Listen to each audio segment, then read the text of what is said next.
जय मसीह की। इस वीडियो में जुड़ने के लिए आपका धन्यवाद है। अगर आपने अभी तक हमारे चैनल को सब्सक्राइब नहीं किया है तो जल्दी सब्सक्राइब करें और साथ ही में बेल आइकन को भी दबाएं ताकि आप हमारे अपडेट्स और वीडियोस मिलते रहें। सुसमाचार बांटने के लिए आप हमारी मदद कर सकते हैं। इसके लिए आप फेसबुक, ट्विटर और इंस्टाग्राम पर जुड़ें। आशा है आज का संदेश आपको आशीष देगा। मैं शायद पता नहीं 6-7 महीनों के बाद या उससे भी ज़्यादा शायद 10 महीने हो गए, शायद पता नहीं कितनी देर हो गई। मैं 10 महीनों के बाद शायद मैं आज प्रचार कर रही हूँ।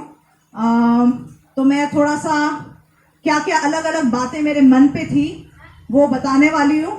और देखो, परमेश्वर ने, जैसे आप देखेंगे पौलुस के अलग अलग क्या बोलते हैं जो पत्र हैं वो बाइबल में हैं, उसमें अलग अलग टॉपिक्स हैं। तो उसी तरीके से परमेश्वर ने मेरे को अलग अलग बातें दी हैं इस चर्च के लिए। तो एक एक करके मैं उसको बताऊंगी। सबसे पहले तो हम तो ये प्रचार नहीं होने वाला है, थोड़ा सा अलग होगा। सबसे पहले हम करेंगे बात कोरोना की। तो किसी को पता था कोरोना आने वाला है? किसी को पता लगा? बहुत ही कम लोगों को, बहुत ही मतलब कम भविष्यवक्ता हैं जिनको पता चला कि कोरोना आने वाला है। कोरोना आने के बाद किस किस का बुरा हुआ है? हाथ ऊपर कर दीजिए। कोरोना की वजह से आपके जीवन में कुछ बुरा हुआ। 1 2 3 4 5 6। किस किस का अच्छा हुआ है कोरोना आने के बाद? कोरोना की वजह से 1 2 3 4, और बाकियों का कोई फर्क नहीं पड़ा, ये मैं मानती हूँ, क्योंकि 8 लोगों ने ही हाथ उठाया। चलो, 4 लोगों का बुरा, 4 लोगों का अच्छा, बाकियों का अच्छा साउंड, बाकियों को फर्क नहीं पड़ा। कोरोना आने से पहले हम एक्चुअली गोवा में 4 साल थे। उसके बाद हम पंजाब आए। गोवा में हमने कभी, जैसे हम बाहर भी जाते थे, ट्रैवल करते थे, हम केरला तक भी गए। हम गाड़ी से गए केरला तक। वहां से क्या बोलते हैं, जाना आना गाड़ी से किया, वहां पे रहना, मगर सब कुछ हमने 6 दिन में किया। मुझे तो याद है जिस दिन हमें केरला जाना था, यहाँ से केरला 17 घंटा, गोवा से केरला 17 घंटा था। 17 घंटा था गोवा से केरला। तो हमको अगले संडे से पहले वापस आना था। तो हमें एक शादी में जाना था, तो हम संडे को निकले। अब संडे को जो सभा थी उस वक्त हमारे घर में चलती थी। अब एक लड़की को प्रॉब्लम था हमारे चर्च में, शायद 12-13 साल की होगी। वो क्या बोलते हैं, कहीं भी सुसु कर देती थी, उसको ये प्रॉब्लम था, मगर ऐसा करती भी थी। उसके बाद ना वो ना उसके माँ बाप उसको साफ करते थे। हमने कुछ नहीं कहा, हमने कहा चलो परमेश्वर में, इस बच्चे को तो क्या बोले, परमेश्वर में बढ़ने दो। तो उस दिन हमें निकलना था, सभा खत्म होते ही हमें निकलना था। तो अब तो पहले हमको वो सुसु साफ करना था। पहले हमने वो कुर्सियां साफ करी, फिर हमने घर साफ किया, फिर हमने बाथरूम साफ किया, फिर हमने अपने आप को साफ किया, फिर हमने 17 घंटे गाड़ी चलाई। फिर हम वहां पे 2-3 दिन रहे, फिर हम वापस आए। और हम ऐसा, मतलब हमने गाड़ी चलाई कि पाशा को इतनी नींद आ रही थी कि हमने, मगर हमारे पास टाइम ही नहीं है, हमने इस तरीके से गाड़ी चलाई कि मतलब रुक के हमने कहीं ब्रेक नहीं लिया, सोए नहीं, कुछ नहीं किया। वापस भी आए और हम अगले संडे के सर्विस के लिए पहुंच गए। तो मतलब ऐसा था हमारी छुट्टी। हमारी छुट्टियां ऐसी होती थी कि हम कहीं भी जाते थे, भागा दौड़ी, ऐसा हालत था। तो जब परमेश्वर ने बोला कि पंजाब आना है, तो हमने बोला हम एक छुट्टी मना के ही पंजाब आएंगे। ऐसी हमारी हालत खराब थी 4 साल। हमने कहा एक छुट्टी जरूर मनाएंगे। तो हमने सोचा यहाँ आने के बाद आराम से कोई छुट्टी मना के फिर हम क्या बोलते हैं, पहला सर्विस चालू करेंगे।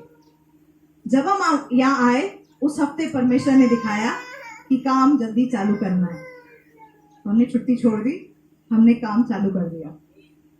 मगर उसके बाद फिर मैं पास्टर के पीछे पड़ गई, उनको गाना सुनाती रही, छुट्टी ले लो, छुट्टी ले लो, आराम कर लो, आराम कर लो, आपकी तबीयत खराब हो जाएगी, आराम कर लो।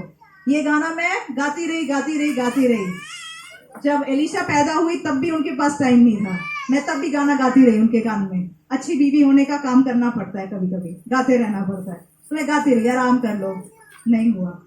उसके बाद क्या हुआ? कोरोना हुआ। मैं दुखी की खुश, दुखी हूँ, लोग बीमार हो रहे हैं, हम भी बीमार हो सकते हैं, मगर मैं खुश भी थी, चलो अब तो आराम कर सकते हो। तो उन्होंने थोड़ा सा आराम किया, ज्यादा भी नहीं, बहुत थोड़ा सा आराम किया। उन्होंने तरीके ढूंढ लिए कि घर से कैसे सारे काम घर से कैसे होंगे, उन्होंने वो तरीके ढूंढ लिए, फिर भी थोड़ा सा आराम आया उनको। तो कोरोना की ये मेरी कहानी है। मेरे को दुख होता है, मेरे को मुश्किल होता है कि मैं सर्विस में आऊं, ये सब मुश्किल होता है छोटे बच्चे की वजह से, मगर ठीक है, परमेश्वर ने आज तक संभाला है। और हमारे यहाँ पे फोन कॉल्स भी आते हैं कोरोना की वजह से। हमें कोरोना की वजह से ऐसे कॉल्स, मुझे पता नहीं उमाकांत तो आए हैं कभी किसी के कि कोरोना हो गया प्रार्थना करो? हाँ, कितने आए? एक आया। पूरे देश में कितना चल रहा है, हमको फोन कॉल्स आते रहते हैं, पूरे दुनिया से कॉल्स आते हैं, एक फोन कॉल आया। जिनको भी मैं जानती हूं किसी को कोरोना नहीं हुआ है। क्या आप परमेश्वर को, इसको परमेश्वर का प्रोटेक्शन बोलते हैं कि नहीं बोलते हैं? है कि नहीं? अगर कोई बोलता है बुरा हो गया, शायद डेविड भाई कहते हैं उनके काम में बुरा हो गया, मगर नौकरी दूसरी मिल गई, है कि नहीं? समझिए इस बात को, ऐसे हालात में भी परमेश्वर ने हमको संभाल के रखा है। क्या ये चांस की बात है? ये चांस की बात नहीं है। चाहे हम बीमार पड़े, चाहे कुछ हो जाए, परमेश्वर फिर भी हमको संभाल के रखता है, वो अपने हाथ में लेके रखा है। तो ये कोरोना से घबराना नहीं है, हमें नहीं रोना ये कोरोना से, परमेश्वर हमारे साथ है। मैं ये नहीं कह रही बेवकूफ बन जाओ, आपको पता है मैं भी सैनिटाइजर बहुत करती हूँ, ये सब काफी ज्यादा करती हूँ। ध्यान रखना है, बेवकूफ नहीं होना है, मगर एट द सेम टाइम बैठ के दुख और डर के मारे बैठ के दुखी नहीं होना, ठीक है? आइए हम एक और बात को देखेंगे। पिछले 2 हफ्ते से आपने जेजबेल की आत्मा, जेजबेल स्पिरिट के बारे में सीखा। किस किस को याद है जेजबेल स्पिरिट? चलो 4, 5, 6, 7, 8, 9, 10, ठीक है। बाकियों के लिए मैं थोड़ा सा बता देती हूँ। हम निकालेंगे प्रकाशित वाक्य 2, उसका 20 से 23। पर मुझे तेरे विरुद्ध यह कहना है कि तू स्त्री इजबेल को रहने देता है। ये जो इजबेल है वो एक औरत है, वो एक दुष्ट आत्मा है जो आज के समय में भी चर्च में काम करता है। हाँ जी। अपने आप को भविष्यवक्तन कहती है और मेरे दासों को व्यभिचार करने और मूर्तियों के आगे चढ़ाई गई वस्तुओं खाना सिखलाकर बरमाती है। मैंने उसको मन फिराने के लिए अवसर दिया, पर वह अपने व्यभिचार से मन फिराना नहीं चाहती। देख, मैं उसे रोग्यशया पर डालता हूँ और जो उसके साथ व्यभिचार करते हैं, यदि वे भी उसके से कामों से मन ना फिराएंगे, तो मैंने उन्हें बड़े कलेश में डालूंगा। तो यहाँ पर 20 का हम देखेंगे। सबसे पहले ये जो आत्मा है ये व्यभिचार करता है। दूसरा, ये आत्मा लोगों को चलाने की कोशिश करता है। लोगों को हम कैसे चलाते हैं? या तो उसके ऊपर धौंस जमाकर, तुझे ये करना ही करना है, उसको डरा के, धमका के, या एक दूसरा तरीका है उसके साथ गेम करके, पीछे से झूठ बोल के, पीछे से क्या बोलते हैं, गेम खेलना। ज्यादातर ये झूठ से होता है, झूठ बोलेंगे। ये कई बार हम इस चीज को रिश्तों में देखते हैं, चर्चेस में देखते हैं। रिश्तों में कई बार ये बीवी अपने पति को चला रही होती है, या पति धौंस जमा के अपने पत्नी को चला रहा होता है।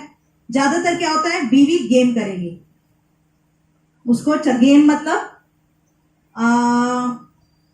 सपोज, चलो मैं एक बहुत ही आसान सा एग्जांपल देती हूँ। बीवी को आइसक्रीम खाना है, तो बीवी बोलेगी आज तो बच्चे बड़े दुखी थे, उनको आइसक्रीम खाने का बड़ा मन था, तो पापा जी आइसक्रीम ले आए तो बीवी को आइसक्रीम मिल गया। ये तो बड़ा ही छोटा सा एग्जांपल है। पति कैसे धौंस जमा के बीवी को डरा के बीवी को चलाना, ये जेजेबेल की स्पिरिट है। ये जो स्पिरिट है ये जो स्पिरिट है माएं अपने बच्चों को के ऊपर भी चला सकती है। क्यों? क्योंकि बच्चे अपने माओ पे बड़ा भरोसा करते हैं। तो माँ ने अगर बोल दिया तो उस आदमी के घर मत जाना, बड़े गंदे लोग हैं, बच्चा तो सोचेगा क्या गंदा आदमी है, मेरे को तो नहीं जाना वहां पे। बच्चे को क्या पता माँ खुद वहां पे कुछ उल्टा करके आई है, समझ रहे हो? मगर बच्चे क्या है, सीधे साधे भोले वाले, माँ की बात मान लेते हैं। इसको जेजेबेल की आत्मा बोलते हैं। इससे क्या होता है, जो जेजेबेल की आत्मा को इस्तेमाल करता है, मतलब जो किसी को चलाने के लिए चलाता है, दूसरों की जिंदगी चलाता है, जो क्या बोलते हैं झूठ बोल के या जो भी ऐसा कुछ करके किसी की जिंदगी चलाता है, उसकी भी जिंदगी दुष्ट आत्मा के द्वारा ग्रसित होती है। जिसकी जिंदगी वो चला रहा है उसकी भी जिंदगी इफेक्ट हो जाती है।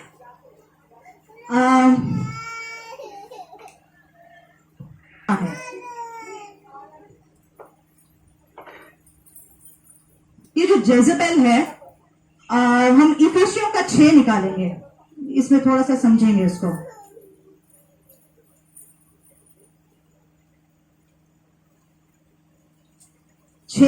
उसका 12।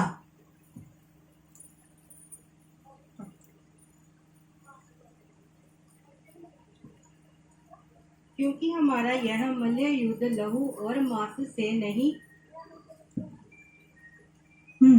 परंतु प्रधानों से और अधिकारों से और इस संसार के अंधकार के हाकिमों से और दुष्टता की आत्मिक सेनाओं से है जो आकाश में है। ये बात समझें, सिर्फ दुष्ट आत्मा हमको लगता है ये दुष्ट सांप की दुष्ट आत्मा है, झूठ की दुष्ट आत्मा है, ये वाली दुष्ट आत्मा है। दुष्ट आत्मा भी अलग अलग तरीके की होती हैं। यहाँ पे बोलता है सेनाएं हैं दुष्ट आत्माओं की, प्रधान है दुष्ट आत्माओं का। तो वो सिर्फ एक दुष्ट आत्मा जो यहाँ वहां चलती हुई दुष्ट आत्मा नहीं है। जैसे एक शहर के ऊपर प्रधान होते हैं, प्रधानमंत्री होता है, ऐसे ही एक शहर के ऊपर ऐसी दुष्ट आत्माएं हैं। तो ये अलग अलग लेवल की दुष्ट आत्माएं हैं। तो ये जो जेजेबेल की आत्मा है, ये भी ऐसे एक प्रधानता जैसी दुष्ट आत्मा है। जब कोई भी झूठ बोलने लगता है, देखो परमेश्वर ने हम सबको एक अथॉरिटी दिया है, अधिकार दिया है। जो माँ बाप हैं उनको परमेश्वर ने अपने घर के ऊपर अधिकार दिया है, अपने बच्चों के ऊपर अधिकार दिया है। जो पति है परमेश्वर ने उसको पत्नी के ऊपर अधिकार दिया है। जो पास्टर है उसको परमेश्वर ने चर्च के ऊपर अधिकार दिया है। उसके अलावा हर जगह पे, अगर आप एक ऑफिस में काम करते हैं, सपोज आप क्या कहते हैं क्लर्क हैं, तो उधर उस जगह के काम पे परमेश्वर ने आपको अधिकार दिया। मगर प्रॉब्लम तब आती है जब हम अपने अधिकार से उठ के गलत अपना अधिकार लेने की कोशिश करते हैं। कैसे होता है ये? अगर कोई किसी ऑफिस में काम कर रहा है और आपको सामने के ऑफिस के ऊपर अधिकार दिया है, जो बाकी का ऑफिस है, बाकी के जो लोग हैं, उसको आपके बॉस चलाते हैं। सपोज आपने अगर कोशिश करी कि पीछे से जाके जो बॉस के नीचे जो लोग काम करते हैं ना, जाके उसको बॉस की चुगली करना, ये आदमी ऐसा ही है, अगली बार कुछ बोलेगा ना तो उसकी सुन लियो, सामने पीछे से मत करना। क्या किया? उसका अधिकार छीन दिया। तो ये जेजेबेल की आत्मा काम करने लगती है। मैं ये नहीं कह रही जैसी आपने एक बार कर लिया जेजेबेल आ गई, नहीं, मगर आप ये करते रहो, इसको आदत बना लो, जेजेबेल आपसे ये कराती रहेगी और उसके बाद वो पकड़ लेती है। कोई भी दुष्ट आत्मा ऐसे ही काम करती है। पहले वो एक बार बोलेगी, जो बचपन में ऐसे कैसे हो जाता है, जो आदमी पीता है उसका बेटा भी पीता है, जो औरत झूठ बोलती है उसकी बेटी भी झूठ बोलती है, ऐसा कैसे होता है? जो दुष्ट आत्मा माँ या बाप पे काम कर रहे होते हैं वही बच्चों के पीछे काम करने लगते हैं। तो पहली बार बोलेगा बच्चे को झूठ बोल, पहली बार बच्चे को बड़ा बुरा लगेगा, वो झूठ बोला तूने, हाँ, उसके बाद तो मतलब मास्टर बन जाता है बच्चा झूठ बोलने में। क्यों? वही दुष्ट आत्मा, बच्चे ने उसको करने दिया तो वही दुष्ट आत्मा पीछे पड़ जाती है। तो ये जेजेबेल की आत्मा भी ऐसी है।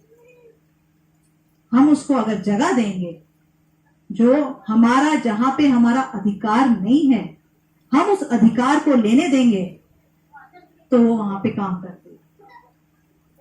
ऐसा क्यों होता है कि कई बार हम किसी के नीचे काम करते हैं, सबसे मतलब जो दुख की, मतलब अगर कहीं पर भी काम करते हैं, एक जो मुश्किल आती है वो है लोगों के बीच में। बहुत बार जो बॉस होता है वो बड़ा तंग करता है, ज्यादा काम कराता है, अलग अलग चीजें कराता है, तो जो बॉस के नीचे है वो क्या करते हैं, उसको भी तंग करने का जरिया ढूंढ लेते हैं।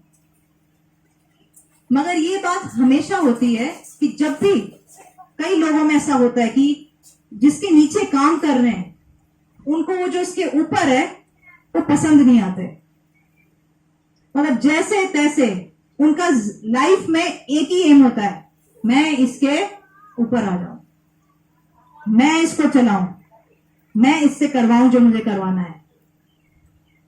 होता है कि नहीं होता है? मानते हो? ये शैतान का तरीका है। क्या आपको लगता है मैं किसी के अधिकार के नीचे हूं? आज मैं आपको प्रचार कर रही हूं, किसी के अधिकार के नीचे हूं? किसके अधिकार के नीचे हूं? पास्टर जी के। मैं पास्टर जी के अधिकार के नीचे, क्योंकि वचन कहता है बीवियां अपने पति के अधीन रहो। मतलब क्या होता है? क्या बीवियां रह पाती हैं? रह पाती हैं? बीवियां क्या करने की कोशिश करती हैं? पति तो बहुत जमाता है, ए, खाना ले गया, हाँ जी ले लीजिए, खाना ले लीजिए। मेरी बीवी क्या करती है? पीछे से गेम करती है। पति सोचता है ये खाने में आज स्वाद क्यों नहीं है, हाँ धौस जमा ले, पीछे से बोलेंगे। करते हैं कि नहीं? अगर हम किसी के अधिकार के नीचे हैं, पूरे दिल से रहना है, क्योंकि वचन ऐसा कहता है, सिर्फ मुंह पे नहीं, पीछे से भी। हमारे ऑफिस में, हमारे घर में, जहां पर भी हम हैं, परमेश्वर ने हमेशा ये समझना है कौन मेरे अधिकार के ऊपर है और उसके अधिकार के नीचे रहना है। ठीक है? ठीक है, आगे देखेंगे। दूसरी चीज जो ये दुष्ट आत्मा करती है, व्यभिचार की आत्मा लाती है। खासकर ये पति पत्नी में, चर्चेस में ऐसा होता है। जो लोग किसी के अधीन नहीं रहना चाहते, अब उसके अंदर एक व्यभिचार की आत्मा भी काम करती है, वो एक जेजेबेल की आत्मा है। ये वाली आत्मा दूसरे क्या बोलते हैं, मूर्ति पूजा में भी लोगों को खींच के ले जाती है। मैं एक अपना सपना बताऊंगी, उस सपने से मैंने कुछ सीखा, परमेश्वर ने कुछ सिखाया मुझे। इस जगह पे एक ऐसा दुष्ट आत्मा काम करता है, इस जगह पे नहीं, बहुत जगहों पे, ये जादू टोने का जो दुष्ट आत्मा जो हम बोलते हैं, एक ऐसा दुष्ट आत्मा है जो, देखो परमेश्वर ने ये जो प्रोफेटिक गिफ्ट है, भविष्यवाणी का गिफ्ट है, ये पवित्र आत्मा के द्वारा है। पवित्र आत्मा ने अपने लोगों के द्वारा इसको इस्तेमाल करता है। मैंने एक ऐसा सपना देखा कि एक ऐसी देवी है ये जो देवी लड़ती है, ये भविष्यवाणी के गिफ्ट, जो भविष्यवाणी का जो वरदान है, उसके विरुद्ध में लड़ती है। जो लोग इस देवी के पास जाते हैं, ये एक व्यभिचार की देवी, इसके ऊपर से व्यभिचार आता है। क्या होता है? बाइबल कहता है मांगोगे तुम्हें दिया जाएगा। आप में से हर कोई जो यहां बैठा है, परमेश्वर का कोई ना कोई आप में चमत्कार या आशीष, अगर आप ये चर्च में आते रहे हैं, देखा है या नहीं देखा है? देखा है तो हाथ ऊपर करेंगे। देखा है तो मतलब परमेश्वर क्या है? सामर्थी परमेश्वर है, वो मिरेकल्स करता है। मगर ये जो जादू टोने की जो आत्मा है, ये क्या करता है? मुझे सिस्टर बेबी पे बड़ा गुस्सा है, इसका तो मतलब जिंदगी खराब कर दो, चलो मिठाइयां लेके जाओ, कुछ कर दो, उसमें दे दो। अगली बार से सिस्टर बेबी रो रही है, उनकी जिंदगी खराब, पावर चला दिया मैंने उसकी जिंदगी। मुझे उस लड़के से शादी करनी है, खिला दो कुछ, शादी कर दो। यही चीजें परमेश्वर हमारे लिए करता है कि नहीं? अगर हम शादी करना चाहते हैं, सही इंसान अगर है, परमेश्वर की तरफ से है, तो क्या परमेश्वर आशीष देता है कि नहीं? देता है कि नहीं? अगर किसी ने आपके ऊपर बुरा किया, बाइबल कहता है उसको माफ कर दो। आपने अगर माफ कर दिया, परमेश्वर वचन कहता है जो बदला लेना है वो परमेश्वर का है। तो आपने क्या किया? जब हम जादू टोना कराते हैं, क्या करते हैं? हम परमेश्वर से अधिकार ले लेते हैं। हम परमेश्वर के अधिकार के नीचे नहीं रहते। तो ये क्या है? जेजेबेल की आत्मा। मुझे उस लड़की से शादी करनी है, मुझे उस लड़की से शादी करनी है, मेरी शादी होगी कि नहीं, शादी होगी कि नहीं, चलो चर्च जाके पूछते हैं, चलो आगे प्रार्थना में, सिस्टर मुझे वो लड़की से शादी करनी है, मेरी शादी होगी? आप पहले 10 दिन फास्टिंग प्रेयर करो, आप सर्विस में आओ, परमेश्वर कह रहा है आपके जीवन में ये प्रॉब्लम है, आप उसको बदलो, फिर परमेश्वर आपको बताएगा। कौन करेगा ये सब? चलो जाते हैं। मंतर मेरी शादी होगी कि नहीं? होगी जरूर, ये खिला दे उसको, जरूर हो जाएगी। कर ली शादी, खिला दिया है लड्डू, शादी का लड्डू, और फिर शादी भी हो गई। उसके बाद क्या होता है? आपको पता है बड़े सारे चर्चेज में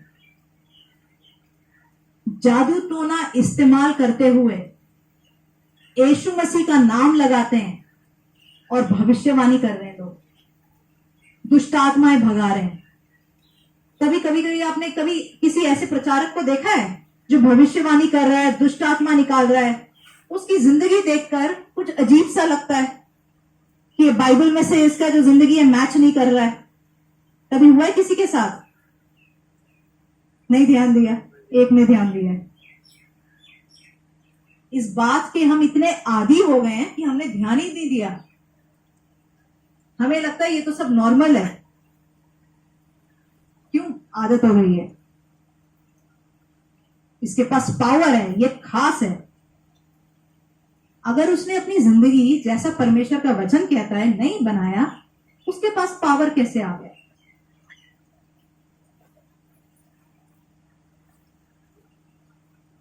ये जादू टोने की आत्मा है, ये भी जेजेबेल की आत्मा है।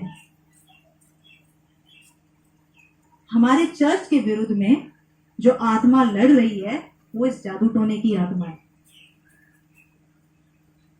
जो हम ला रहे हैं वो एक पवित्र आत्मा के द्वारा भविष्यवाणी का गिफ्ट है। परमेश्वर ने मुझे ये दिखाया है, मगर शैतान क्या कर रहा है? लोगों को जादू टोने में खींच रहा है। अपने बगल वाले को हिला के बोलो, जरूरी बात है, सुन लो, जिंदगी बच जाएगी। सिर्फ आपकी नहीं, आपके आने वालों की। एक बार आपने जादू टोना कराया, वो दुष्ट आत्मा आपके बच्चों में, बच्चे मर जाएंगे, उनके बच्चों में, फिर उनके बच्चों में, फिर उनके बच्चों में। आज तक जो हम मुश्किलें झेल रहे हैं ना, जो हमारे माँ बाप ने किया है, उन चीजों को हम तोड़ रहे हैं अभी प्रार्थना में। तभी ये जो आशीष, कई बार हमें लड़ना पड़ता है। क्यों लड़ना पड़ता है? क्योंकि हमारे माँ बाप ने जो गलतियां करी हैं, जिन दुष्ट आत्माओं को बुलाया है, चाहे पापों के द्वारा, चाहे जादू टोना के द्वारा, प्रार्थना में हमको तोड़ना पड़ रहा है। और चीजें आप अपने सिर के ऊपर मत लाओ, आपके बच्चे भी फिर जिंदगी भर रोते रहेंगे। इतना सामर्थ्य परमेश्वर है, कितना कुछ आपके जीवन में करता है। थोड़ी उसकी भी मान लो। अगर उसने बोल दिया शादी के लिए 5 साल रुक जा, तो रुक जाओ। क्या होता है? जादू टोना क्या है? क्योंकि परमेश्वर जब आशीष देता है ना, वो पहले बोलेगा तेरी जिंदगी से मैं ये निकालना चाहता हूं, तू अपनी जिंदगी में ये ठीक कर। फिर आशीष कई बार तब आती है। जादू टोना से क्या होता है? खुद मतलब क्या, शैतान क्या निकालता है? कितने पैसे आ जाते हैं जादू टोने से? 2000, 5000, 10,000, 5 लाख। उसके लिए क्या क्या गंवाना पड़ता है, आपको पता है? कभी सोचा है आपने कैसे होता है ये? कैसे जादू टोना काम करता है? मुझे पैसे चाहिए, चलो करा देते हैं। आपने कभी सोचा पैसे आते कहां से हैं? फिर करा दिया हमने, पैसे आए कहां से, कैसे आए? कोई गैस मार सकता है? नहीं, आ जाते हैं। कैसे आते हैं? अरे बता दो, गैस तो मार लो। एक गैस, इतना मैंने सिखा दिया, इतना आपने सीख लिया। बताओ, एक गैस मारो, कैसे आते हैं पैसे? हाँ, जरूरी नहीं है। 1 नंबर के काम से भी, जहां काम कर रहे हो वहां प्रमोशन मिल जाता है, डबल सैलरी मिल जाती है। कैसे? एक गैस मार लो। नहीं पता? नहीं, मैं कह रही जादू टोना कराने के बाद कैसे पैसे आते हैं। जब आप जादू टोना कराते हो, चाहे आपने 10 रुपए दे दिए, 20 रुपए दे दिए जादू टोना कराने के लिए, आपने एक दुष्ट आत्मा को बुला लिया है। अब दुष्ट आत्मा आपके लिए काम करेगा, या जो भी क्या बोलते हैं, जो भी कोई अगर जो भी जादू टोना कराता है, उनके लिए दुष्ट आत्मा काम करने लग जाता है। एकदम से बॉस को नींद नहीं आ रही, इसको तो मैं 10,000 देके ही मानूंगा, दुष्ट आत्मा काम कर रहा है। उसके बाद क्या हो जाता है? आपको लगता है दुष्ट आत्मा बड़ा प्यार करता है हमसे? शैतान बड़ा प्यार करता है। वो आपसे कुछ ना कुछ निकाल के ही जाएगा, नहीं रहेगा। आपके बच्चों में से भी निकालेगा, उसके बाद उनके बच्चों में से भी निकालेगा। कितने पैसे के लिए? 10,000, 20,000, 1 लाख, 5 लाख, 10 लाख। एकदम से उसके बाद से मेरे पेट में से दर्द जा ही नहीं रहा है, सिर में से दर्द जा ही नहीं रहा है। होता है कि नहीं? मेरे बच्चे बीमार पड़ रहे हैं। क्यों? दुष्ट आत्मा को बुलाया, आपने ही उसको इनवाइट किया, तो ऐसा करेगा। परमेश्वर का काम कई बार स्लो होता है। बाइबल ऐसा कहता है, परमेश्वर आशीष देता है और उसमें कोई भी दुख नहीं जोड़ता। शैतान ने अगर आशीष दिया, उसमें जरूर दुख जोड़ेगा। आपकी शादी खराब करेगा, आपकी सेहत खराब करेगा, आपके पैसे खराब करेगा, आपका घर बिकवाएगा, तब आपके हाथ में शायद 20,000 आ जाएं। उसके बाद क्या क्या होगा, वो शैतान के हाथ में। मगर आज तक हमें ये बात पता ही नहीं है, क्योंकि हमको पता ही नहीं है कि ये कैसे हो रहा है। और बहुत सारे लोग, परमेश्वर के बच्चे जिनसे परमेश्वर बहुत प्यार करता है, ऐसी हालत में है। अभी भी ऐसे बहुत सारे लोग हैं जिन तक हम पहुंचे नहीं है, जिनकी ऐसी हालत है। ये वाली दुष्ट आत्मा इस जगह में काम कर रही है। वो एक भविष्यवाणी के जैसा वरदान जैसी आत्मा है। तेरी जिंदगी में अच्छा होगा, तेरी जिंदगी में अब ऐसा होगा, ऐसा होगा, ऐसा होगा। शैतान के साथ अगर हम हामी भर देना, वैसा होता है।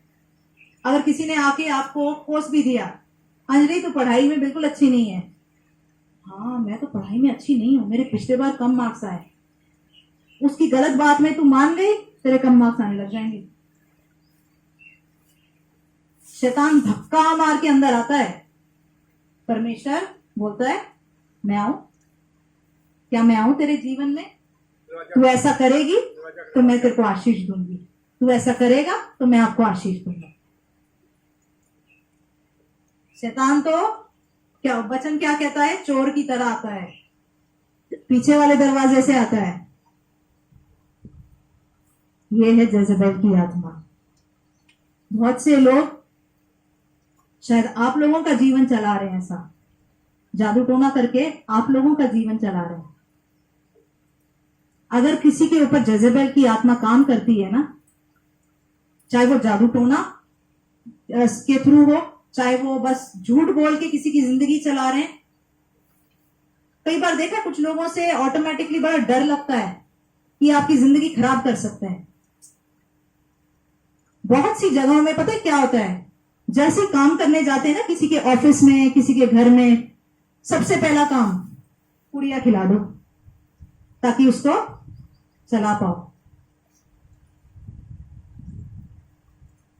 हमारे चर्च के लोगों के साथ ऐसा हो रहा है। किसी को मैं जानती हूँ, कहीं पे काम पे गए हैं, उनको कुछ खिला दिया ताकि उनको चला पाए। ये जेज़ेबेल की आत्मा है। वशीकरण बोलते हैं ना, वश में कर दो, ये जेज़ेबेल की आत्मा है। वश में करके शादी हो जाएगी, मगर उसके बाद क्या होगा कुछ पता नहीं। उसके बाद ही सब रोने लगते हैं, हमारा बच्चा नहीं हो रहा, ये हो रहा है, वो हो रहा है, क्योंकि ये आत्मा ऐसा करती है। जितने पंजाब में ये जो हॉस्पिटल खुले हैं बच्चा होने के लिए, फर्टिलिटी क्लिनिक जो बोलते हैं, सबसे ज्यादा मैंने पंजाब में देखे हैं, क्योंकि ये वाली आत्मा यहां पे काम करती है, जेज़ेबेल की आत्मा। तो ये मेरा एक सपना था, और परमेश्वर दिखा रहा था कि जो हमारी लड़ाई है इस वाले आत्मा के विरुद्ध में है। तो हम बेवकूफ ना बने, कोई हमको इस तरीके से चलाए ना, कोई हमारे साथ ये बातें करे तो हम जाने कि इससे ज्यादा बलवंत हमारा परमेश्वर है। मैं इस पर जाऊंगी कि कैसे हम इसमें से निकलेंगे, इस पर भी मैं जाऊंगी। मगर हम भी इन बातों को, जब हम दुखी हो जाएं कि समय पे हमारी प्रार्थना सुनी नहीं जा रही, या जैसे हम चाहते हैं, कई बार क्यों कोई क्या बोलते हैं, क्यों कोई जादू टोने में लग जाता है? क्योंकि हमें अपने पाप भी नहीं छोड़ने, पाप वाली जिंदगी भी नहीं छोड़नी, और आशीष भी चाहिए। और परमेश्वर के साथ ऐसा नहीं होता है, तो इंसान जादू टोना कराने लगता है। प्लीज आप इन बातों को समझें। बाइबल कहता है हम परमेश्वर के बेटे और बेटी हैं। वो बहुत प्यार करता है हमसे। अपने बगल वाले को देखो, उसमें आपको दिखेगा परमेश्वर का बेटा, परमेश्वर की बेटी। हाँ जी आंटी, देखिए ना, परमेश्वर की बेटी। बहुत प्यार करता है परमेश्वर आपसे। मैं क्योंकि अभी 10 महीने के बाद प्रचार कर रही हूं, तो मेरे को ये सब बातें ऐसे दिखती हैं कि परमेश्वर हमको क्यों लेके आया। आपके लिए लेके आया, आपके लिए लेके आया, आपके लिए लेके आया। ये सब मुझे बचाने के लिए, ये बताने के लिए। सही बात है, क्योंकि परमेश्वर इतना प्यार करता है। यहां पर क्या बोलते हैं, उस जो यहाँ पे मरे थे, जिनको बोलते हैं bleeding feet, apostle with bleeding feet, Sadhu Sundar Singh, वो आदमी मरा, उसकी मृत्यु की वजह से इतने लोग बचाए गए हैं। यीशु मसीह मरा, उस वजह से हम स्वर्ग जा पा रहे हैं। कितने कीमती हो आप, मैं कितनी कीमती हूं कि परमेश्वर मेरे लिए मरा। तो आप खास बेटी हैं कि नहीं अंजलि? बहुत खास है, आशीष देने के लायक हैं, क्योंकि हम बेटे और बेटी हैं। एक और बात जो परमेश्वर ने मुझे सिखाई, बाइबल ऐसा कहता है, आज सोफिया भी पढ़ रही थी, हम लड़ते हैं कई बार हमारे पास आशीष क्यों नहीं है, क्योंकि हम मांगते नहीं है। दुनिया ने हमको क्या सिखाया है, घिसो अपने आप को, घूस दो, उल्टे सीधे काम करो, तब जाके तेरा एक अच्छा घर बन सकता है। बाइबल ऐसा कहता है, बाइबल कहता है मांगोगे तो तुम्हें दिया जाएगा। इस कहानी को मैं वर्शिप टीम के साथ बांट रही थी। जो पिता है, जो कहानी है उड़ाऊ पुत्र के बारे में, एक बेटा है, दो बेटे हैं इस बाप के, और उसमें से एक छोटा वाला बेटा कहता है मेरे भाग की जो भी संपत्ति है मुझे दे दे, और बाप उसको दे देता है। वो शहर को निकल जाता है, वो पैसे अपने उल्टे सीधे कामों में, पीने में, लड़कियों में उड़ा देता है। उसके बाद उसकी हालत खराब होती है, वो सुअरों के बीच में आ जाता है, सुअर दुष्ट आत्माओं को दिखाता है, उसकी ऐसी हालत खराब हो जाती है, और फिर वो बोलता है मैं बाप के पास वापस जाऊंगा। वो बाप के पास वापस आता है, बाप उसको वापस ले लेता है, बाप उसको फिर से अंगूठी पहनाता है, मतलब अधिकार देता है, उसको नए कपड़े देता है, नए कपड़े मतलब उसके सब पापों में से उसको माफ कर देता है, उसको नए जूते देता है, मतलब एक बार और उसको अपने परमेश्वर के काम में बुलाता है। मगर एक बड़ा बेटा था, वो फुल पार्टी की आवाज सुन रहा है बाहर से, वो अपने खेत में हल जोत रहा है, बड़े मतलब मुश्किल से काम कर रहा है, और वो पार्टी की आवाज सुनता है। उसको पता चलता है उसका छोटा भाई आया है सारे पैसे उड़ा के, और अब बाप ने क्या बोलते हैं बड़ा वाला कटवाया है सर। बोलते हैं इसने तेरे सारे पैसे उड़ा दिए, उल्टे सीधे काम किए, और अभी तू इसके लिए पार्टी मना रहा है, मेरे लिए तूने एक छोटी सी बकरी भी नहीं दी। बाप कहता है ये सब कुछ तेरा ही तो है। बड़े बेटे का क्या प्रॉब्लम था, क्या गलती कर दी बड़े बेटे ने? तो तू तो थी, चीटिंग मत कर। जो नहीं था वो बताएंगे। कोई गलती नहीं की। कोई गलती नहीं है, क्या गलती करी?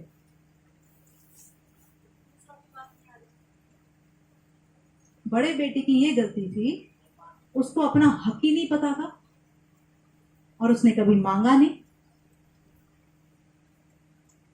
मैं जब आपको बोल रही हूं आप परमेश्वर की बेटी हो, आप परमेश्वर के बेटे हो, आप जानते हो इसका क्या मतलब है।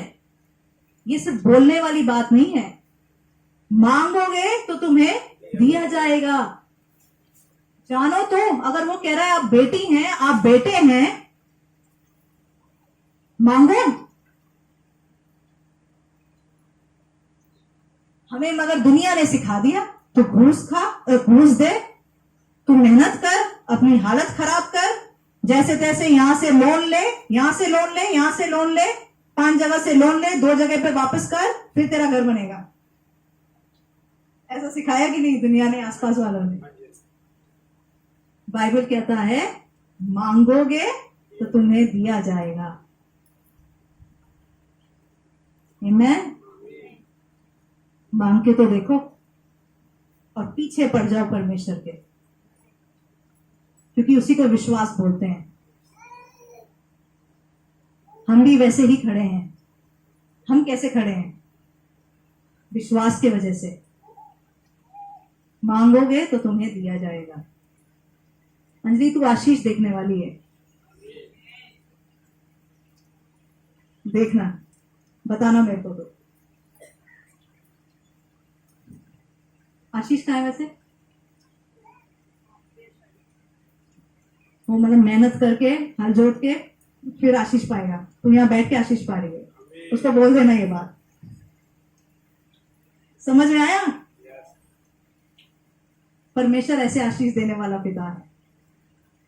अच्छा लगता है कि नहीं? इतना मतलब 60 70 80 साल के होने के बाद भी कोई ऐसा है जिसको हम बाप बोल सकते हैं, जिससे हमने मांगा तो वो दे देता है। खुशखबरी है कि नहीं? खुश है मेरे को सुन के? जेजबेल की बात सुन के ज्यादा दुखी तो नहीं हुए? बाइबल कहता है शैतान बहुत चालू है और तुम उसकी बातों को समझ जाओ, नहीं तो वो तुमको बेवकूफ बना देगा। इसलिए आप शैतान की बातों को समझा रही हो कि वो कैसे काम करता है, ताकि आप उससे चालू बनो। अंग्रेजी में एक कहावत है, वो बोलता है अपने दोस्तों को keep your friends close and your enemies closer. अपने दोस्तों को पास रखो और अपने दुश्मनों को और भी पास, ताकि समझ में आए वो क्या कर रहे हैं। इसलिए शैतान क्या कर रहा है ये समझ जाओ, ताकि वो आपके साथ खेल ना पाए।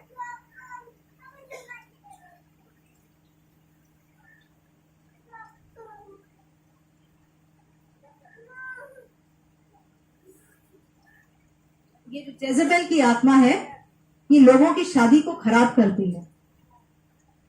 कई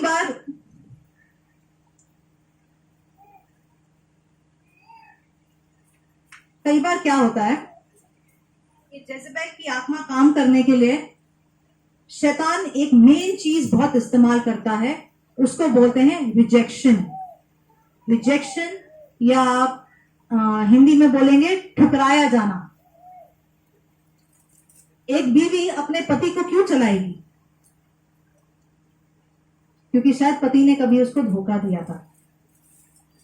तो अब बीवी नहीं चाहती कि बार बार वो उसी प्रॉब्लम में फंसे, तो क्या करेगी? पीछे से पति को चलाएगी। एक एम्प्लॉय अपने बॉस को क्यों चलाता है? ताकि उसके ऑफिस में बनी रहे। कई बार शैतान इस बात को आपके मन में डालेगा कि कोई तुझे चाहता नहीं है, या बचपन से माँ बाप आपको ठुकराने लगेंगे। बचपन से आप देखेंगे माँ बाप तो पूछते नहीं है, बाहर एक लड़के ने पूछ लिया, अच्छे से बोल दिया, बस उसके पीछे। क्यों होता है ये? शैतान उस चीज को इस्तेमाल करता है। शैतान अलाउ करता है कि आप ठुकराए जाए। उससे क्या होता है? ये जेजेबेल की जो आत्मा है ये काम करने लगती है।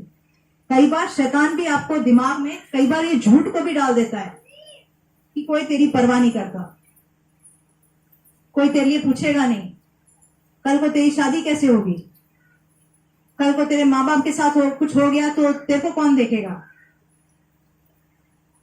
ये जो डर है ना, उस डर के वजह से क्या करने लगते हैं लोग? मुझे अब इस इंसान को जो मेरे को आशीष दे रहा है, जहां से मेरे पैसे आ रहे हैं, जहां से मेरी सुरक्षा आ रही है, जहां से मेरा कुछ आशीष बन रहा है, उसको मुझे चलाना पड़ेगा। शैतान दिमाग पे ऐसे काम करता है। तो इसलिए फिर लोग क्या करने लगते हैं? दूसरे को चलाने लगते हैं। मगर ये गलत बात है। ये जेजेबेल की आत्मा काम करने लगती है। बाइबल ऐसा कहता है, इस जेजेबेल को मैंने समय दिया है कि वो पश्चाताप करे, कि अपने जो काम है उससे फिर जाए। मगर इसने अगर पश्चाताप नहीं किया, मैं इसको बीमारी के बिस्तर पे लेटाऊंगा, साथ में इसके बच्चों को भी लेटाऊंगा। बच्चे मतलब जो इसके जैसे काम करते हैं। परमेश्वर को ये आत्मा बिल्कुल पसंद नहीं है। परमेश्वर कोई दुष्ट आत्मा पसंद नहीं है, मगर आप खासकर इस बात को देखेंगे यहाँ पर होता है। तो इस जेजेबेल की आत्मा को आज समय है अपने पैरों के नीचे कुचलना है। हमें अपने जीवन में भी देखना है, क्या मैं इस आत्मा को अपने जीवन में काम करने दे रही हूं या दे रहा हूं? क्या मैं किसी की जिंदगी चला रहा हूं, किसी के साथ हीरो बन रहा हूं, किसी के साथ हीरोइन बन रही हूं? ये बात को देखना है हमको ये बात भी देखनी है, क्या कोई मुझे गलत तरीके से चला तो नहीं रहा है, क्या कोई मुझे झूठ तो नहीं बोल रहा है। हमें प्रार्थना करनी है, परमेश्वर ये जेजेबेल की आत्मा हमारे ऊपर से हटे यीशु मसीह के नाम से। वो नाम काफी है, वो नाम काफी है। हालेलुया। मैंने एक और सपना देखा। इस जगह के ऊपर एक और दुष्ट आत्मा कैसे काम करता है। मैंने इसको एक क्या बोलते हैं, कहानी के रूप में इस सपने को देखा। जब किसी की शादी होती है, शादी होते ही क्या होने लग जाता है, लड़ाई। बहुत बार लड़ाई होने लग जाती है सास ससुर की वजह से, या अलग अलग क्या बोलते हैं बातों की वजह से लड़ाई होने लगती है। स्टेप 1 लड़ाई होने लगती है। स्टेप 2 मैंने ये देखा, ये वाला जो सपना है ये औरतों में, मैंने खास आदमियों का भी देखा, औरतों में खासकर ये कैसे काम करता है। स्टेप 2 क्या होता है, परमेश्वर ने एक मूवी की कहानी से मुझे इसको समझाया। ये औरतों को ये दुष्ट आत्मा औरतों को बेशर्म कर देता है। औरतें आपस में उल्टी सीधी बातें करने लगते हैं और उनको बड़ा लगता है ये तो मजे हैं, हाँ हाँ जोक हो रहा है, हम लोग दोस्त हैं, उल्टी सीधी बातें करने लग जाते हैं। ये स्टेप 2। स्टेप 3 ये जो औरतें हैं, अब उनके लिए शादी में रहना नहीं रहना, चाहे शादी हुई नहीं हुई, मतलब सही जिंदगी रखना जरूरी नहीं है। स्टेप 3 क्या करता है, मैंने देखा एक जगह है जहां पे एक दुष्ट आत्मा है। उस दुष्ट आत्मा ने इन औरतों को अपने क्या बोलते हैं, ये शब्द बोलूंगी तो ये बड़ा बुरा शब्द है मगर ये सच बात है, इन औरतों को अपने रखेल बना देता है। अंग्रेजी में कीप बोलते हैं।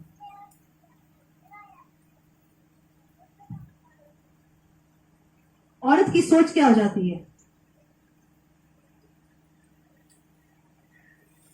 मेरे को किसी और का पति मिल गया मतलब मेरे पास पावर है,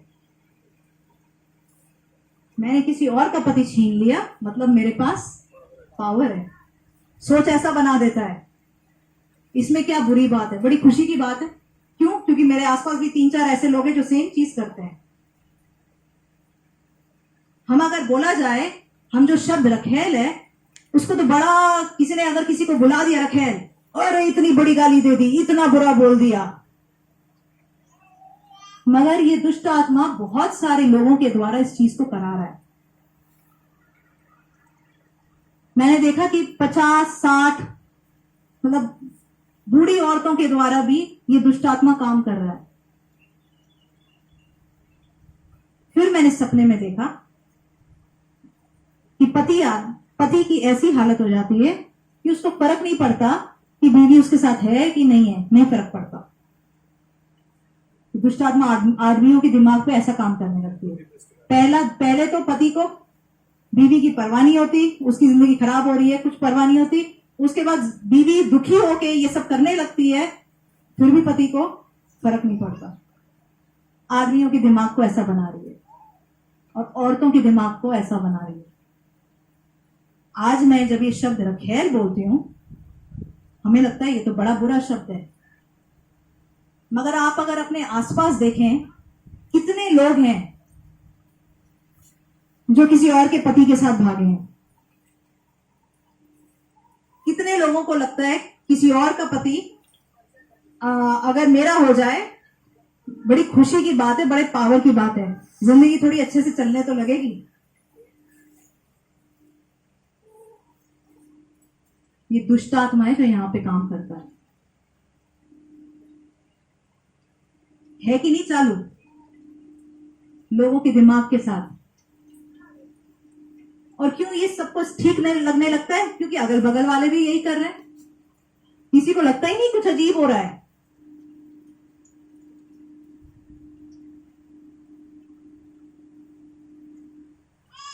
परमेश्वर हमको राजा के बेटे और बेटी बुला रहा है और शैतान हमारी क्या हालत करने की कोशिश कर रहा है। हर कोई देखो, इस जगह पे ये दुष्ट आत्मा काम करती है। जो भी इस जगह पे आएंगे वो दुष्ट आत्मा उन लोगों के साथ ऐसी हालत करने की कोशिश करता है। आप देखेंगे किसी भी जगह पे जाओगे, एक तरीके का पाप ज्यादा चलता होगा वहां पे। क्यों? क्योंकि वो वाला दुष्ट आत्मा वहां पर ज्यादा पावरफुल है, काम कर रहा है। एक वर्स निकालेंगे,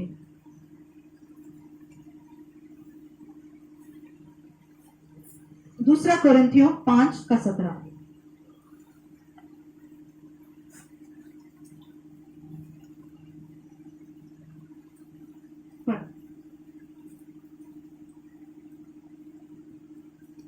इसलिए यदि कोई मसीह में है तो वह नई नई सृष्टि है, पुरानी बातें बीत गई हैं, देखो सब बातें नई हो गई हैं। अब समझो, अगर कोई मसीह में है वो नई सृष्टि है।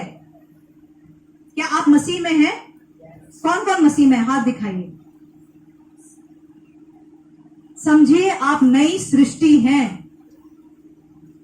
जो पाप शैतान आपसे कराने की कोशिश कर रहा था, जो टैग शैतान आपके ऊपर लगाने की कोशिश कर रहा था, वो पुरानी बात है, वो बीत गई है। आप एक नई सृष्टि बन गए हो। शायद अभी भी इस फर्क को समझो, अभी भी शैतान आपके दिमाग में वो उल्टी सीधी बातें डालने की कोशिश करता होगा, अभी भी शैतान आपसे पाप करवा पा रहा होगा, मगर ये समझो ये आपकी पहचान नहीं है। आप नए बना दिए गए हो। आपके ऊपर परमेश्वर ने ऐसे वस्त्र दिए जिसपे कोई पाप नहीं है। आपकी पहचान एक परमेश्वर की बेटी और परमेश्वर के बेटे हैं। तो जो पाप, कई बार क्या लगता है हमको, मैं उल्टा सोचना नहीं चाहता। उल्टी सोच कैसे आ रही है मेरे दिमाग में? मैं किसी की तरफ सीधी आंखों से देख भी नहीं पाता। क्यों? क्यों होता है ऐसा? खुद हम लड़ रहे होते हैं, नहीं मुझे ऐसा नहीं सोचना, क्योंकि हमारा एक शत्रु शैतान है और वो हमको ऐसी सोच देता है। हम मगर परमेश्वर के बेटे और बेटी हैं। एक और वचन निकालेंगे,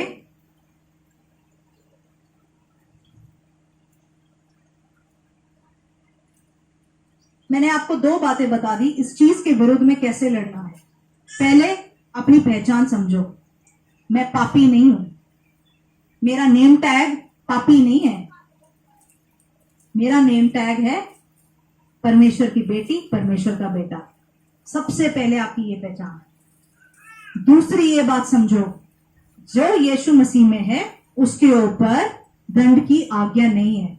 मतलब जब आप बोलते हो परमेश्वर मुझे इस पाप से माफ कर दे, परमेश्वर आपको माफ कर देता है। तीसरी बात ये समझो, शैतान आपके विरुद्ध में ये सब काम कर रहा है।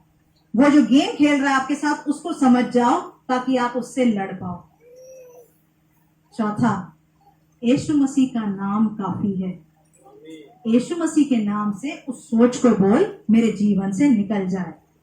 यीशु मसीह के नाम से उस पाप को बोलो मेरे जीवन से निकल जाए। अपने मन के ऊपर, अपने शरीर के ऊपर, अपने घर के ऊपर यीशु मसीह का लहू लगाइए। जैसे मिस्र में जब वो सारे क्या बोलते बीमारियां, वो सब चीजें आई, मगर परमेश्वर के लोगों के ऊपर क्यों नहीं आई? उनके घर पे मेमने का लहू लगा हुआ था। आप अकेले नहीं हैं इस लड़ाई में। कौन है आपके साथ? कैसे लड़ेंगे? यीशु के अलावा कौन है? कैसे लड़ेंगे?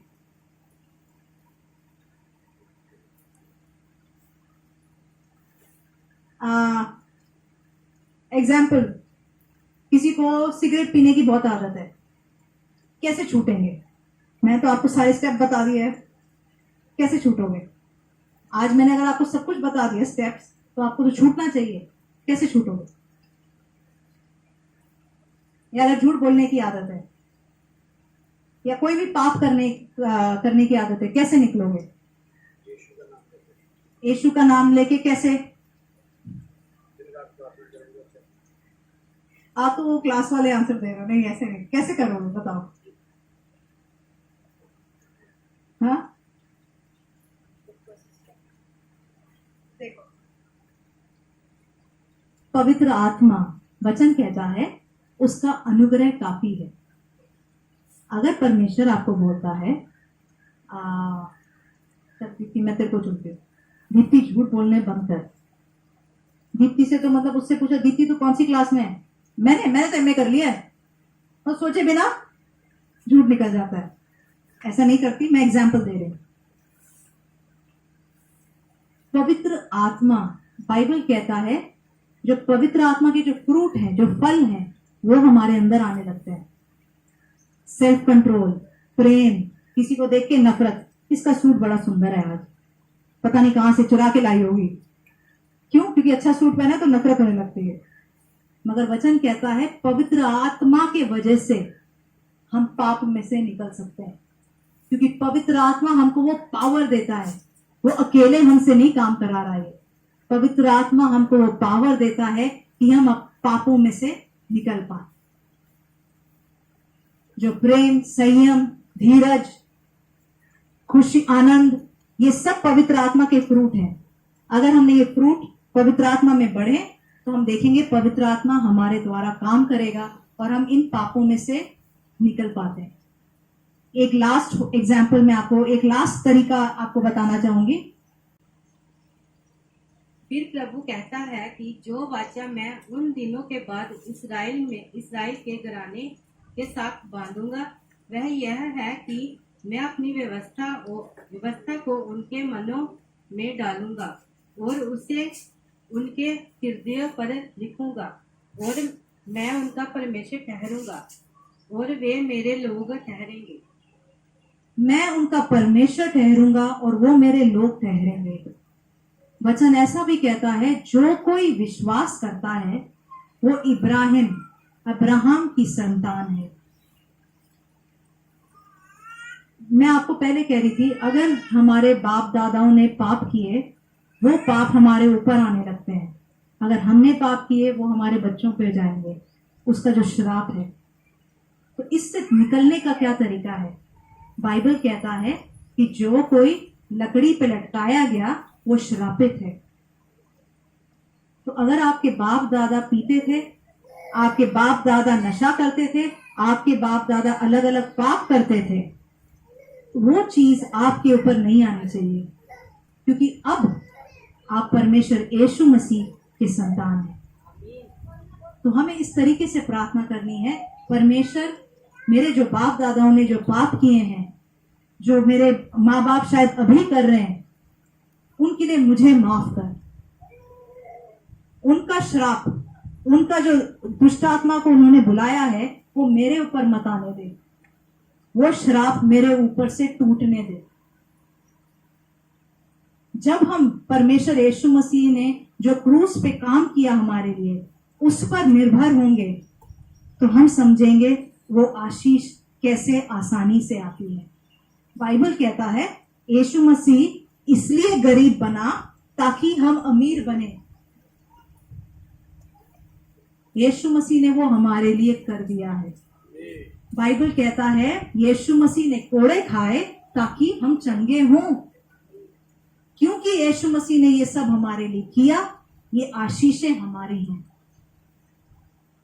तो आपको समझ में आ गया कैसे इस चीज से, शैतान की इस पकड़ से कैसे निकले। आप जानते हैं आज जो आप लोग आराधना करते थे, हर कोई आराधना कर पाए हैं, इसका क्या मतलब है? किस किस को पवित्र आत्मा की उपस्थिति महसूस हुई? एक बार हाथ ऊपर करेंगे। बहुत सारे लोगों को महसूस हुई। इसका मतलब आपको पता है, हम परमेश्वर की उपस्थिति में गए। बाइबल ऐसा कहता है सारी सृष्टि ने पाप किया है और परमेश्वर की महिमा से रहित है, मतलब परमेश्वर की उपस्थिति से दूर है। आप कैसे आ गए?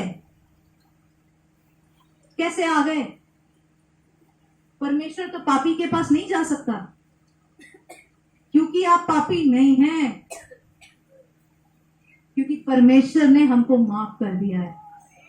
तो यही एक इतनी बड़ी गवाही है कि अगर परमेश्वर की उपस्थिति आपके बीच में है, ये इस चीज की गवाही है कि आपने अगर अपने श्रापों से माफी मांगा, आपके ऊपर से वो श्राप भी तोड़ दिए जाएंगे। आपके माँ बाप के जो पाप हैं वो आपके ऊपर से तोड़ दिए जाएंगे।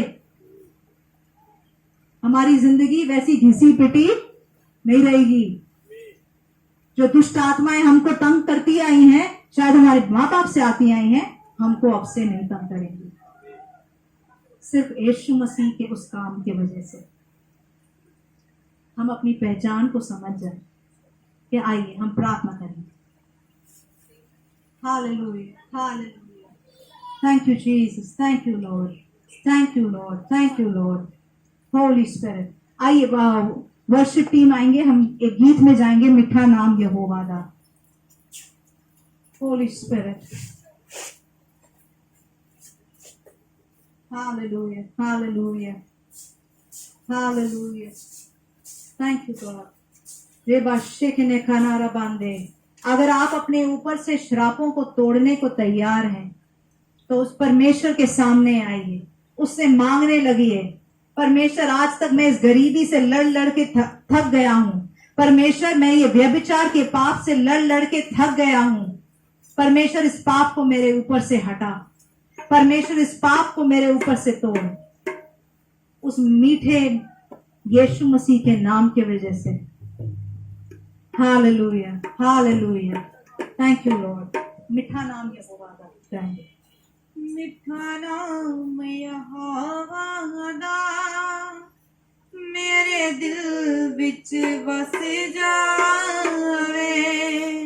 मिठा नाम यहोवा दा मेरे दिल विच वस जावे। यीशु राजा दे खजाने आचा मैनू बरकत मिल जावे। यीशु राजा दे खजाने आचा मैनू बरकत मिल जावे। हम खड़े होकर आराधना करेंगे। मिठा नाम यहोवा दा मेरे दिल विच वस जावे। मैनू रखी तू यहोवा सांभ के, कद छल ना कपट आवे। मैनू रखी तू यहोवा सांभ के, थोड़ा धीरे गाएंगे ताकि मेरी आवाज आए। थोड़ा धीरे गाएंगे, इनका कम करें। मैं चाहती हूँ कि जो भी प्रार्थना करना चाहते हैं कि परमेश्वर ये श्राप मेरे ऊपर से टूटे, जब हम ये गीत को गाएंगे हम अपने घुटनों पे आएंगे और परमेश्वर से बोलेंगे, परमेश्वर मैं अपने आप को तेरे सामने हलीम करता हूँ। परमेश्वर ये श्राप मेरे ऊपर से तोड़, इस बोझ को मेरे ऊपर से तोड़, इस शैतान के पकड़ को मेरे ऊपर से तोड़, क्योंकि परमेश्वर ने आपको पापी नहीं, परमेश्वर ने आपको पापी नहीं धर्मी बुलाया है। हालेलुया। गीत गाएंगे। Holy Spirit, Jesus, Jesus, Lord.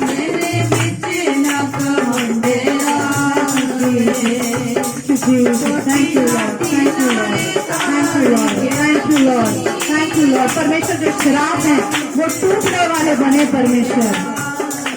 Thank you Jesus, thank you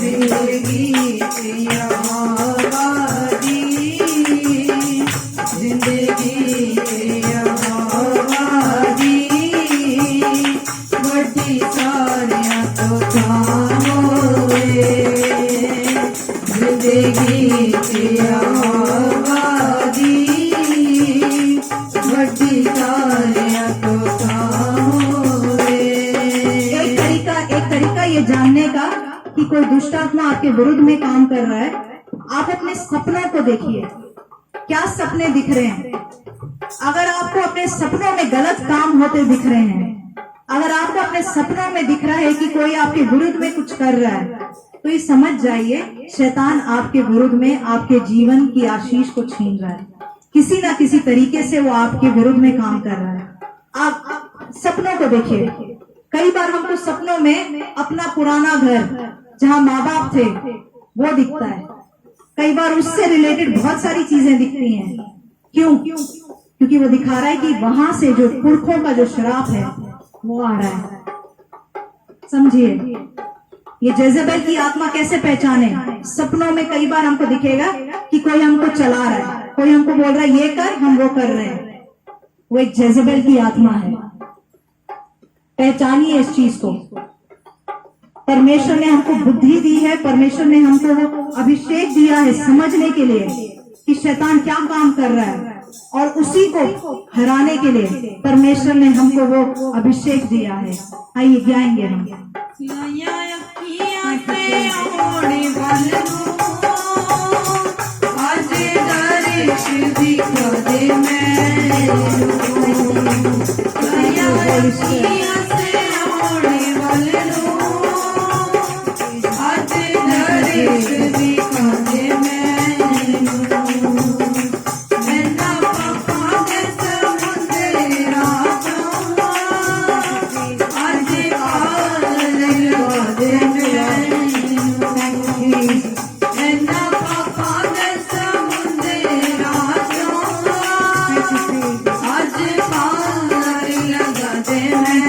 Thank you, God. Thank you, God.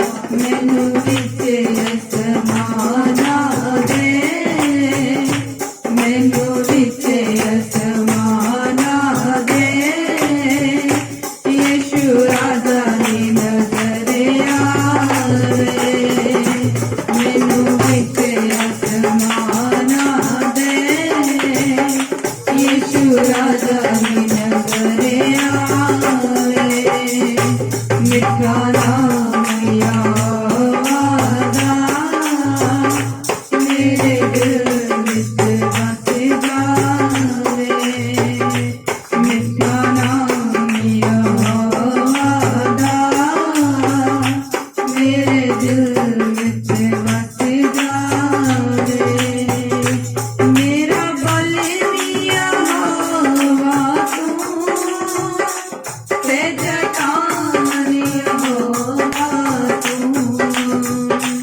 मेरा बलिया होवा मेरे को एक आशीष आती दिख रही है। जो लोग श्रापों के विरुद्ध में प्रार्थना कर रहे हैं कि परमेश्वर तोड़ दे मेरे ऊपर से, मुझे उनके ऊपर आशीष आती दिख रही है। आमीन। Hallelujah, hallelujah. Thank you Jesus, thank you father, thank you God. गाएंगे हम, गाएंगे। मेरी रुकने की थाम भी तू, मेरा मारिया होवा तू, मेरे रुकने की थाम भी तू, मेरा मारिया होवा तू, तेरे लिख लिख तेरे लिख लिख मन खुशी नाल भरी जावे, तेरे लिख लिख मन खुशी नाल भरी जावे, मिठा नाम यहोवा मेरे दिल विच बस जावे, यीशु राजा दे खजाने आजा, मैनू बरकत मिल जावे, यीशु राजा दे खजाने आजा, मैनू बरकत मिल जावे, मिठा नाम यहोवा दा मेरे दिल विच बस जावे। जो भी चाहते हैं कि आपके लिए प्रार्थना की जाए, जो श्राप आपके ऊपर है, अगर आपको इस बात पे विश्वास है कि आपके ऊपर से श्राप तोड़े जाएंगे, तो आइए हम उस विश्वास के साथ जो यीशु मसीह ने हमारे लिए क्रूस पे किया, उस विश्वास के साथ हम सामने आएंगे और आप हम प्रार्थना करेंगे आपके साथ। आइए, जो भी चाहते हैं आपके ऊपर से श्राप तोड़े जाए, आपको विश्वास है तो आइए सामने, हम प्रार्थना करेंगे आपके साथ। आइए। ये मिठा नाम यहोवा दा मेरे दिल विच बस जावे, मिले